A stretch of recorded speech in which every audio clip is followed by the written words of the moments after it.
만약에 이제 손목 터널 증후로 진단이 됐다라고 하면 치료가 그 다음이잖아요. 그죠? 그 치료는 크게는 두 개로 나눌 수 있겠죠. 비수술적 치료와 또 수술적 치료로 나눌 수가 있어요. 당연히 비수술 치료를 우선으로 하는 게 맞긴 한 것 같아요. 그렇죠. 일단은 원인 되는 걸 좀 제거를 해야죠. 손을 너무 많이 쓰다 보니까 이제 이 두터워진 사람들이나 혹은 이런 분들은 손을 좀 덜 쓰기도 하고 뭐 부목을 좀 사용해서 좀 덜 쓴다든지 손이 좀 부어 있거나 이럴 때는 약을 좀 이제 소염제 같은 약을 먹는다든지 할 수도 있고 내과적인 질환도 먼저 해결을 좀 하는 게 필요하겠죠. 네, 기저에 있는 질환을 좀 치료를 하면은 그것들이 컨트롤이 되면은 좀 더 도움이 된다고도 알려져 있기 때문에 그런 것은 기본적으로 하면서 신경외과 선생님들이랑 외과 선생님들께 진료를 받는 게 좋을 것 같습니다. 부목을 하는 방법도 있고 약물 치료를 해보는 방법도 있고 아주 이제 조심스럽게 스테로이드 주사를 놓는 방법도 있어요. 신경 근처에다가 스테로이드 주사를 놓으면 일시적으로 그 염증 반응들이 이제 줄어들면서 이 증상이 호전되는 걸 좀 느낄 수가 있거든요. 참고로 저는 초음파를 꼭 보면서 주사를 놓는 게 안전하더라고요. 신경 근처다 보니까 사실 좀 불안불안해요. 그래서 제가 혹시나 다른 뭐 신경 근처에 자극을 주지 않을까 싶어가지고 초음파를 좀 보면서 정확하게 이제 주사를 놓으려고 합니다. 자, 이렇게 했을 때 보통 초기, 중기 때는 효과가 괜찮죠. 그런데 또 이제 굉장히 진행돼서 오시는 경우가 있어요.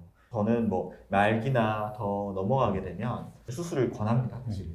진료를 보시다가 이분은 수술을 해야겠다라고 이렇게 결정하시는 뭔가 기준이 있으신가요? 현재 증상을 제일 먼저 여쭤봐요. 네. 얼마나 불편한가.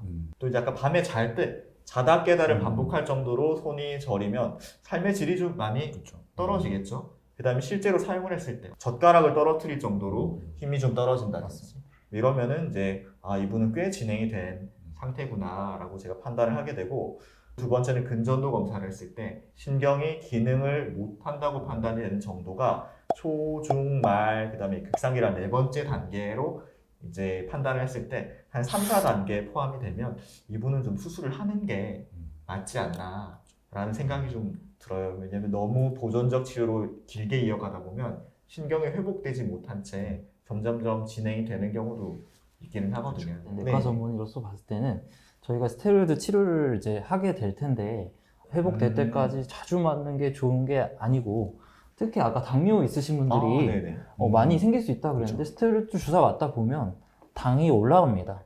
무조건 올라갈 수밖에 없고요.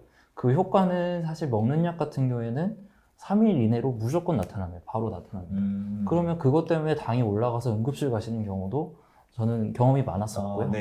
그렇기 때문에 주의를 해야 되는 게 스테로이드 주사 같은 경우는 그 만병통치약이 아니다라고 알고 계시고 전문적인 진료를 받으신 다음에 수술적인 치료나 다른 비수술적 치료에 대해서 정확하게 상담을 받으시는 게 중요할 것 같습니다. 그리고 이게 수술적 치료가 어느 시점에서 필요한 이유가 또 신경은 회복이 매우 느리지 않습니까? 그렇죠. 매우 느리죠. 한번 손상된 신경은 잘 돌아오지 않아요. 네.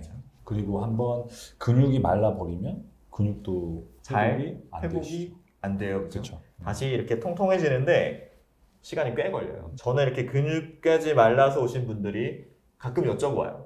수술하고 나면 이게 다 회복이 되나요? 없던 힘이 좀 생기나요? 라고 하면 100%다 생기지는 않을 수도 있어요. 회복되는 기간이 1년이 넘어 걸릴 수도 있어요. 라고 합니다. 물론 상처는 금방 나요. 네, 상처는 뭐 2주만 하면 낫는데 전체적인 손의 기능이라든지 이런 것들은 100점이 되지 못할 수도 있고 그 기간이 한 1년 정도쯤 걸릴 수도 있고 혹은 더 걸릴 수도 있다라고 미리 설명을 합니다. 자, 그럼 이 수술이라고 하는 게 보통 상처를 좀 냅니다. 조그맣게. 보통 한 2cm 정도를 내고 사람에 따라 좀 다르죠. 어떤 분은 중앙에 상처를 좀 내기도 하고 중앙에 상처 내는 게 환자분을 이렇게 짚는 게 좀 이제 아프실 수가 있으니까 여기 끝에서 상처를 내서 이렇게 전체를 좀 수술하는 경우도 있는데 그거는 의사마다 다 조금씩 다르기는 하고요. 회복은 어떻게 되나요? 회복은 2주 정도 지나면 말씀대로 실밥을 뽑는 것 가능하시고요. 기본적인 생활 정도는 1주 이내에 바로 시작하실 수 있으시죠. 근데 이제 아무래도 손목에 있는 이 부위를 절개를 하기 때문에 디딜 때 조금 아프다 하시는 정도고 1주 이내면 대부분 일상생활로는 돌아가시는 것 같습니다. 보통 다 일을 하시고 업무가 있으시잖아요.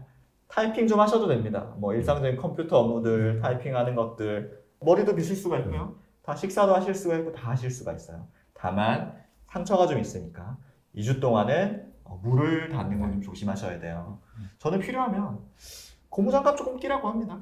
통증은 보통 한 처음 하루 이틀 정도는 이제 생길 수 있지만 점점점 아주 감소해서 나중에는 뭐 통증 때문에 문제를 뭐 일으키는 경우는 거의 없는 것 같고요. 하지만 합병증이 생길 수도 있습니다.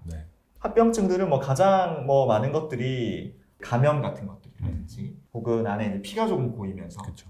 이제 뭐 문제를 일으키는 것들이라든지 혹은 이 손목 터널 증후군들이 이제 재발하게 되는 경우가 가끔 아주 가끔 생기기도 합니다.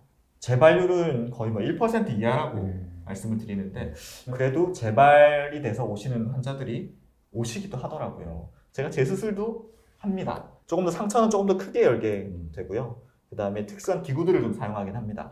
이런 기구들이 있어요. 이거는 헤드램프라고 하는데 여기서 빛이 나와요. 신경은 이제 예민하기도 하고 깊이 들어가 있고 절개창이 아주 크지 않기 때문에 아주 밝게 비춰야 되는 곳이 있을 수가 있어요. 그래서 내가 머리의 움직임에 따라서 이렇게 비출 수가 있는 이런 헤드램프가 필요한데 빛을 켜면 밝아졌죠? 이렇게 쓰고 그다음에 이렇게 손을 비추면 아주 밝은 빛이 비춰져요. 제가 아주 애용하는 기구예요. 또 제가 자주 사용하는 기구가 있어요. 확대경이라고 하는데요. 이렇게 생겼습니다. 제가 사용하는 확대경은 이렇게 생겼고 저는 수술실에 들어가면 이 안경을 벗는 경우가 많아요. 이렇게 생긴 안경을 써요. 이렇게 하고 또 이제 수술을 할 때는 얘 내리고 초점을 맞추고 수술을 하게 됩니다. 이런 확대경을 쓰고 수술을 하면 보통은 한 3배에서 5배 정도까지 크게 확대가 돼요. 신경에 있는 가느다란 혈관들까지도 다 볼 수가 있어요. 손목 터널 증후군은 정말로 빈도가 높아요. 컴퓨터 작업이 많고 손을 많이 쓰시는 분들이 많아지면서 그런 빈도들이 더 올라가고 있는 것 같고요. 여러 가지 치료법들이 있습니다. 수술만을 고집할 필요는 전혀 없고요. 비수술도 꽤 많은 치료를 하고 결과가 꽤 좋은 편입니다. 다만 비수술로만 너무 매진할 필요도 없고 필요하다면 수술을 할 수도 있습니다. 또 궁금하신 것들이 있으면 댓글을 달아주시거나 하시면 저희가 언제든지 질문에 대한 답을 좀 드리도록 하겠습니다.